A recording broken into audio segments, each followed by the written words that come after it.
In this video, I'm going to show you how to replace the upper ball joint on the front of your Toyota 4Runner. You don't have to take the knuckle off for this, but we are going to because the ball joint press won't fit. Let's get started.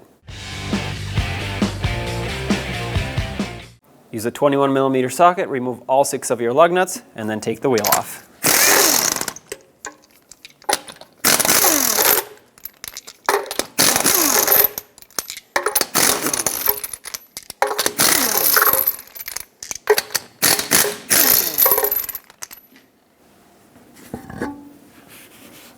They make a special tool to remove these, but if you don't have it, you can just use a screwdriver or a chisel, whatever you have. Basically, you want to get in this lip here, try to separate the cap from the hub, because we need to remove the axle nut that's hidden behind it.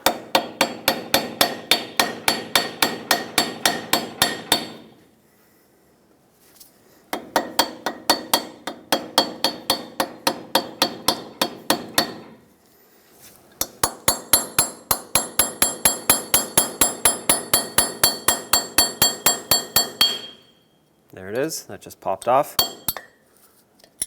At this point, once you've separated it on one side, try to work your tool around to hopefully break it free evenly.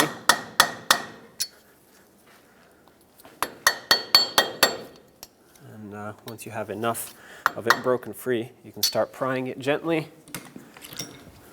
And switch to a pry bar. There we go. A lot of times these are kind of stuck in place.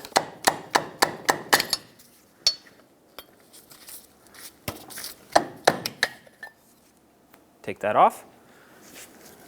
Grab some cutters or whatever you have that fits in here. Sometimes needle nose pliers fit too. Just try to bend this cotter pin out of the way and then remove it.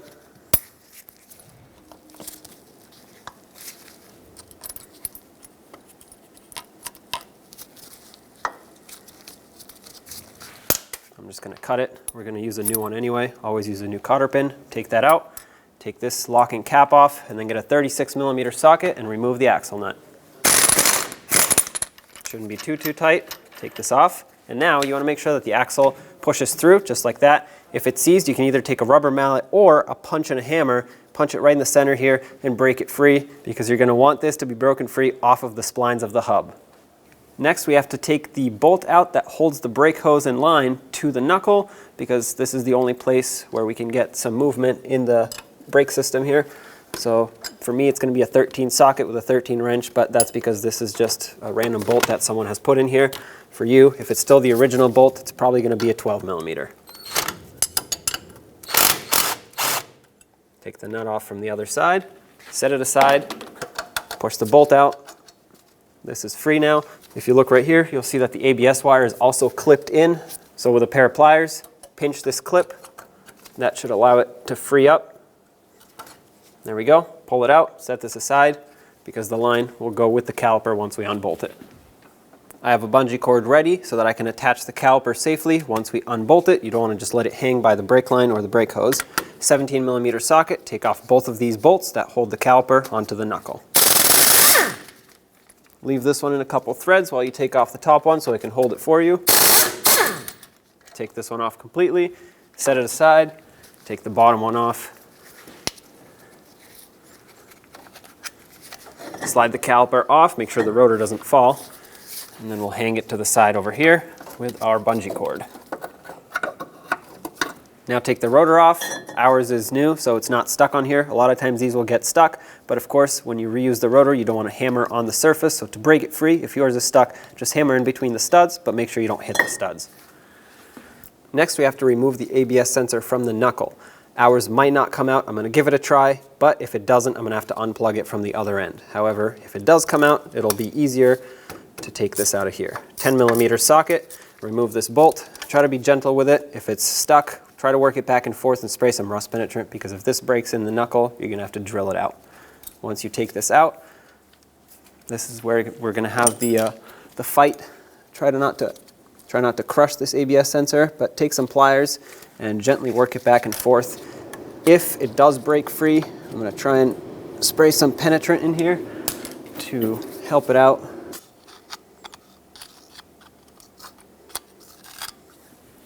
It's not the best idea to use a hammer on these, because it could damage the sensor. So if you can get underneath it and slightly lift it up like this, that usually helps the penetrant work its way down there. Just like that. But don't go too far because you can snap this ear off.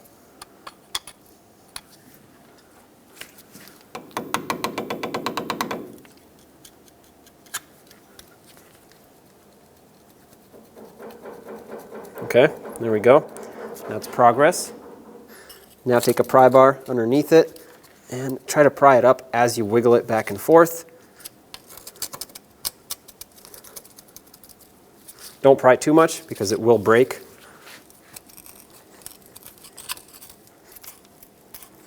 The plastic around it will get chiseled up a little, but that's okay.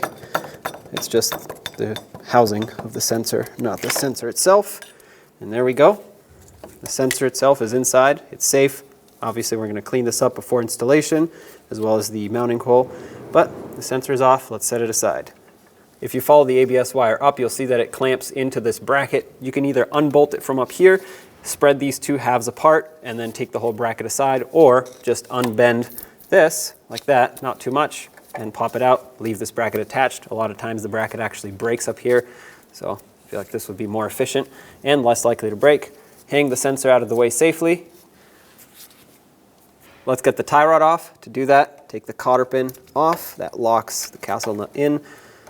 This one must have been recently put in here because it's not super rusty. A lot of times they're seized, and if yours is seized, you can cut it flush, hammer a socket over it, take the nut off over the cotter pin. 19mm socket. I'm going to give this a little rust penetrant here so it can hopefully slide off a little easier.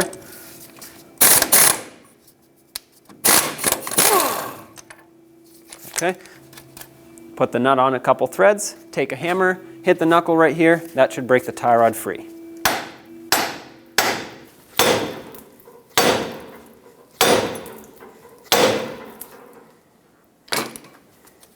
Take this off, pull the tie rod away.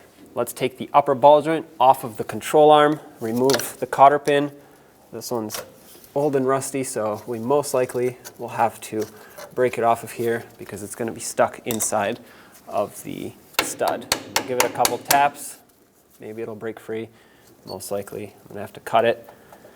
Yeah, that just broke off. I didn't even cut it. So, having said that, let's hammer a socket on top of it. This is going to be a 19mm in size, and put the socket on. Put a big breaker bar on it. There we go. Okay. Put it back on a couple threads so that we can break this free without the knuckle falling down uncontrollably. Leave that like that. Take a hammer, tap the control arm right here.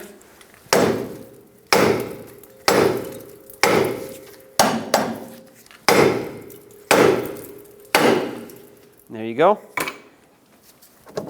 We'll leave that like this. Now to remove the lower ball joint, you actually can just unbolt these 4 14mm bolts and it'll separate right here. The ball joint can stay attached to the lower control arm.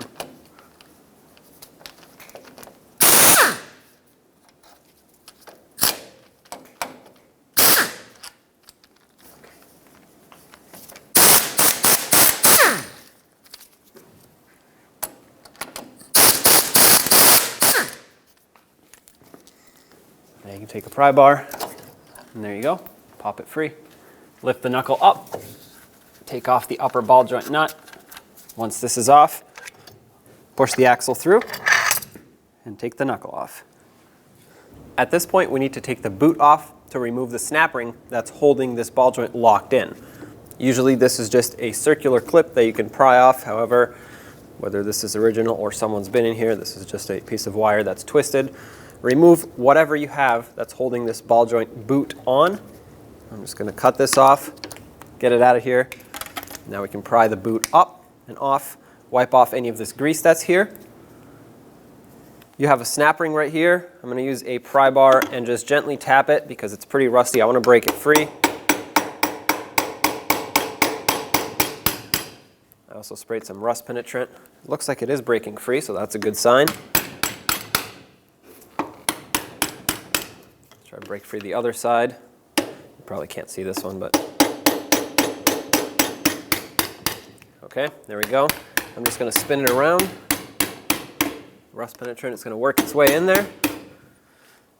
Use some snap ring pliers. You have to spread the two ears apart and pull the snap ring off. However, be careful because a lot of times these tend to go flying once they come off. Try to pry it up and over. Once one side is up, you can stick a screwdriver or a pry bar and pry it out the rest of the way.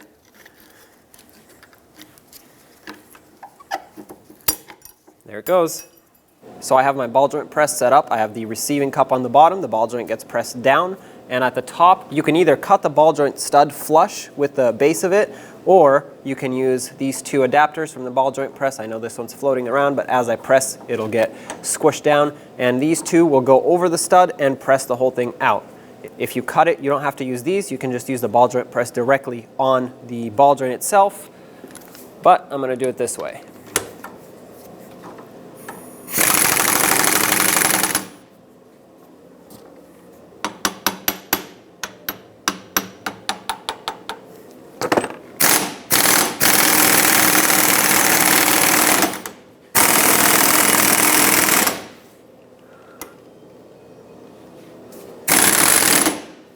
No.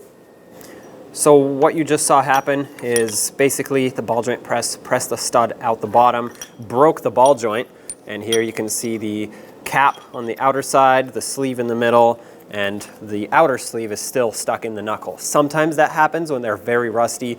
At this point, this is the equivalent of having cut it off to begin with because we have a nice flat surface to press on. So at this point, let's just press the sleeve out the same exact way, put a cup here. However, this time we can just use a flat adapter and press the sleeve directly out. Let's try this again. This time it should work the way it was intended to. There we go. Take this out. In this lower cup, you can see the sleeve that we just pressed out. Throw that away. There you go. At this point, if you had a lot of rust buildup in this opening, you can clean it up. Mine is pretty good, so let's install the new ball joint. Let's install the new ball joint, which gets pressed in from the bottom, and to do that we have to take the boot off, otherwise it'll get pinched in here and of course it'll get damaged. To remove the boot, you can take a pocket screwdriver or a little pick like this, and you have to remove this spring clip here that holds the boot on. So once you get your pick in there, turn it and slide that clip out. You don't have to remove it all the way, but once it's up here, that lets go of the boot. You can pull the boot up, and there you go, the boot's off. With the boot off, it's time to press it in. However, when you press it, definitely do not press on the center. This is the part that we actually accidentally pressed out at the beginning, so pressing on this will damage the ball joint. However, you can use a cup that fits on the outer part of it, just like this, and you can press on that safely. At the top, you need a receiving cup. I'm going to use this one because it has a hole at the top through which the ball joint stud can protrude as it's getting pressed up. I'm going to use this as a spacer. And now we can install the ball joint press. Once you've made sure that everything is centered, press it in.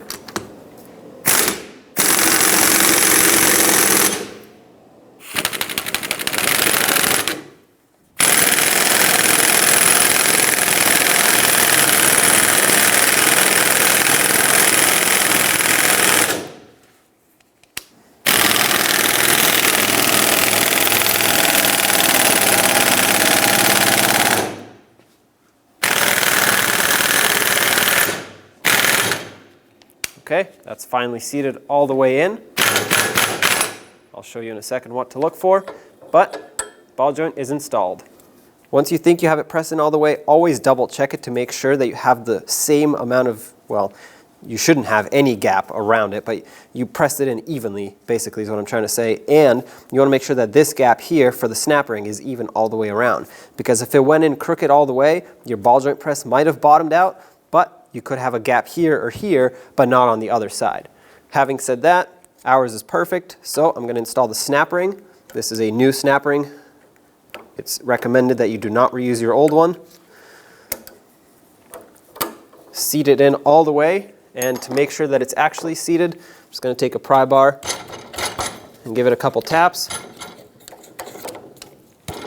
If for some reason it does not seat and you think that it's because the ball joint isn't pressed in all the way, try to continue pressing it. Maybe you can get it to press in on one side and even it out. But this should seat in all the way as long as everything was done right. Now it's time to put the ball joint boot back, slide it over, and try to get it to seat all the way around.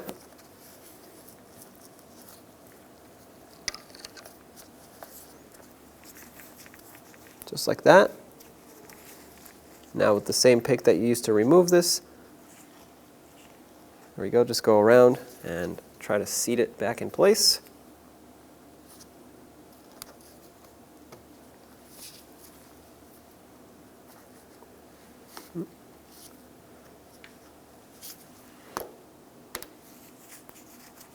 Perfect.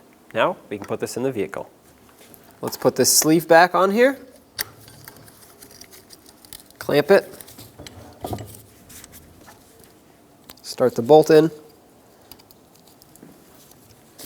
And snug it up. Don't over tighten it, just make it snug, otherwise the bolt will break and then you'll need a new one. Now let's get the knuckle back onto the vehicle, put the ball joint through, put the nut on, press it in as much as you can, and drive the nut down. Of course, we're going to snug it up and torque it to 80 foot-pounds. That's 80 right there. However, if the cotter pin slot does not line up with the hole on the stud, always tighten it to line it up and not loosen. Once that's lined up, put the cotter pin in, and then we'll bend it over to lock it in.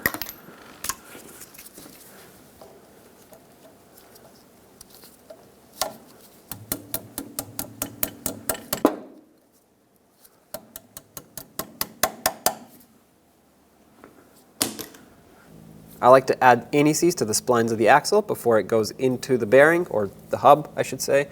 Don't apply too much, just a light coating. This will prevent the axle from seizing in there over time. That should be good.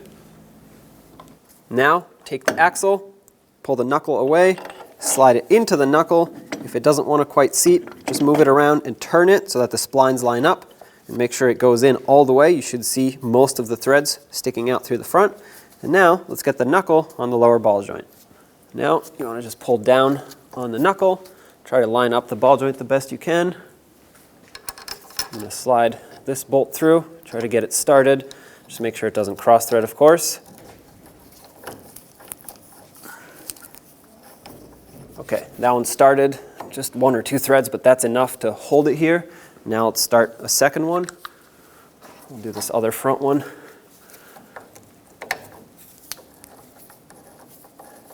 Perfect. This one started as well. Make sure they're going in smoothly. Let's put the 2 rears in, and then we'll snug them all up. With the 2 fronts lined up, the rears are more likely to be already lined up.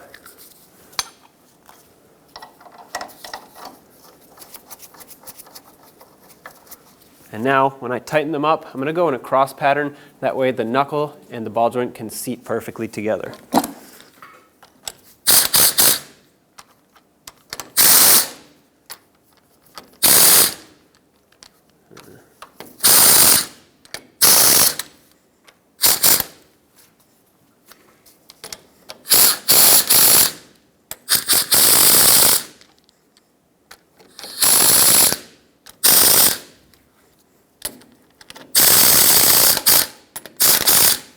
Okay, let's torque them. 59 foot-pounds for all 4 of these bolts.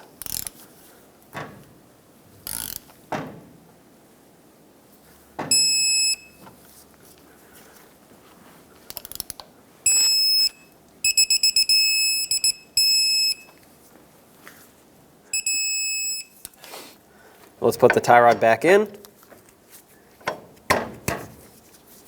Put the castle nut back on, snug it up, and torque it to 67 foot-pounds.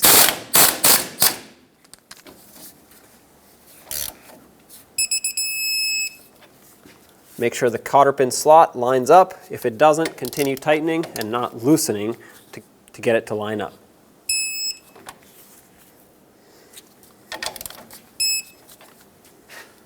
Slide your cotter pin through, and of course bend it over to lock it in.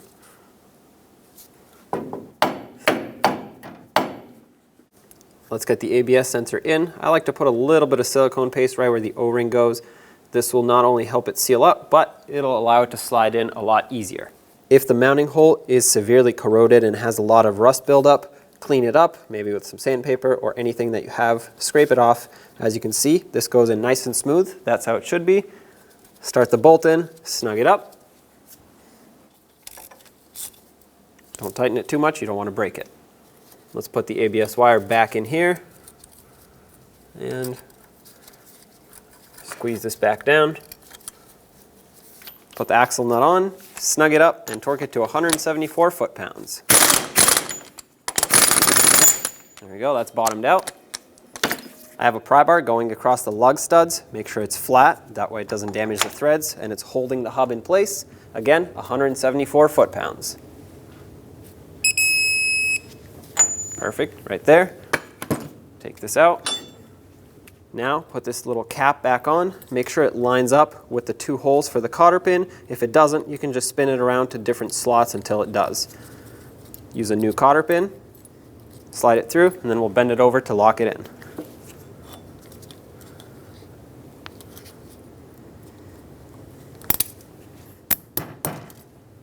Let's put this cap back on. I like to put a little bit of grease. I'm using silicone paste, but you can use whatever grease you have, or RTV, and this will not only allow it to slide on a lot easier, but it'll seal up perfectly and it will prevent water from making its way in there.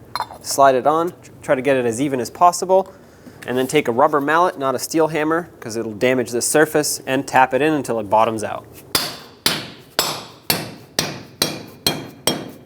Of course, as you do this, pay attention to your lug studs, don't hit them. Let's put anti-seize on the hub surface, that way the rotor doesn't seize on it. A thin layer will do the trick. If you put too much, it'll actually start flinging out on the rotor as you drive, and that is not what you want. And of course, also get into the center here, right where that rotor sits and mounts. That's another area where it's more likely to seize up.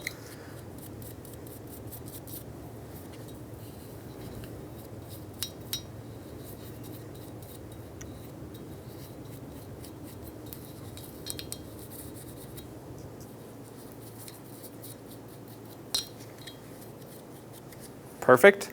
It's time to put the rotor on. I have a new rotor, but if you don't, check this mating surface here to make sure there's no raised areas from rust buildup. If there are, sand them down to make it flat.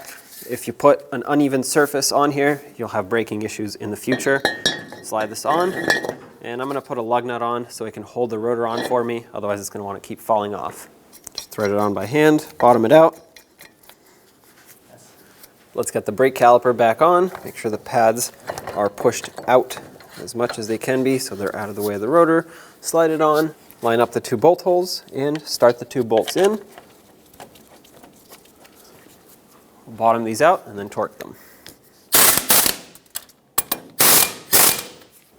90 foot-pounds is the torque for both of these bolts. That's one. And two.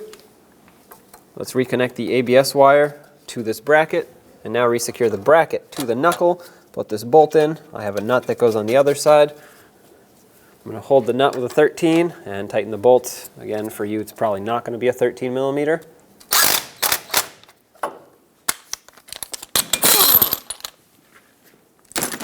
Now let's put the wheel on. Put on all 6 of your lug nuts, bottom them out, and torque them to 76 foot-pounds.